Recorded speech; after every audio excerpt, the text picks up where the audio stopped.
Hey everyone, this is Keith Scott from up in Sydney, Australia. I'm one of the voices of Bull Eagle J. Roos. It's time to watch Relentless and Unstoppable. And so give it up for your main hosts, Douglas Kelly and Andy McPhee.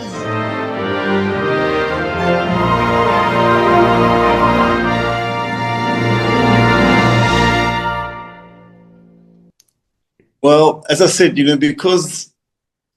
because the movie is from Beauty's point of view, you need to work with the horses intimately and try and create reactions out of them that would match the narrative of the script. So we had an amazing horse wrangler, Cody, and between him and Ashley and David and myself and another Damien, the other camera operator, it was a journey to find out how to grab those moments so that what was going on with Beauty as she goes through her journey, we could reenact with the camera, because there's no dialogue obviously from the horse, but you've got to get that feeling that the horse is going through something and it has an arc and has a change and has a progression. So we would spend many afternoons in the best light and have an hour or two with just myself and Cody and Beauty in the field and trying to grab certain reactions.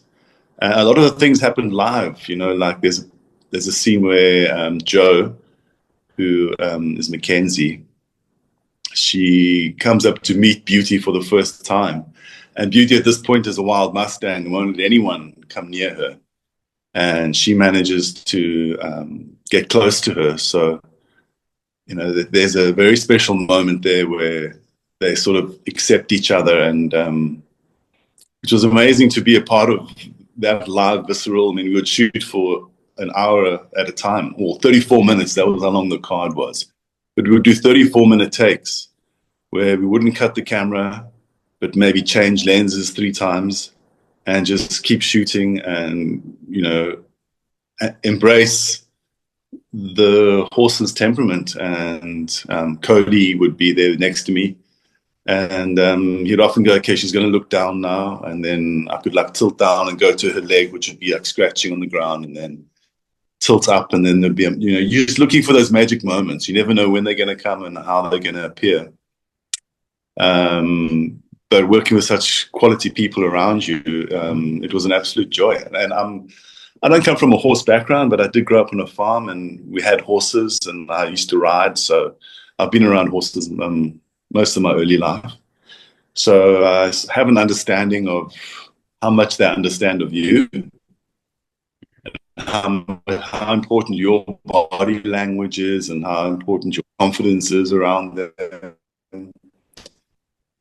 And his father, Joe's uncle in the movie, where he breaks in one of the Mustangs. And he did that for real. We had another long take, and he walked her around and managed to get the saddle on her. And that was all real, and it was live, and we did it in one long, scenario. It's beautiful to be part of that type of filmmaking, where it's happening on the moment. You don't know what the horse is going to do, if it's going to run, if it's going to stop, if it's going to come back at you. And you've just got to be extremely present and know your script. And when those lovely moments come, you got to be ready for them. Yeah, definitely. That scene in the middle of the movie when they lease Beauty to the family, the wealthy family, and the girl fails miserably at riding Beauty because she caused the horseshoe to fall off, and then Beauty stepped on a jagged rock. That invoked a lot of emotion out of me and my housemates that watched it with me. And we were wondering, I was wondering as well, how did you make that look realistic without physically hurting Beauty, the actual horse? Well, there were several Beauties we had as horses, and Cody would choose whichever one was good for that part of the scene or that part of the day. And one of them was a particularly good stunt horse, and it could, it's well cut. And I actually watched the movie recently again, and it does look a little bit more visceral than it really was. But that's just a matter of cutting it together right. I've done a lot of movies with horses, and that's one of the things I always want to see is a horse falling over without hurting itself, which is a difficult scene, but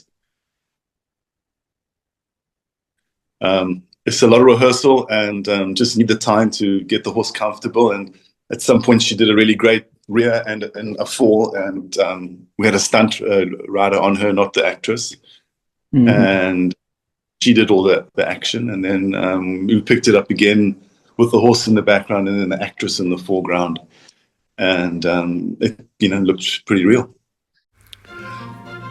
Gee, that's all we have for Relentless and Unstoppable. So tune into the next episode to hear more amazing stories from amazing guests.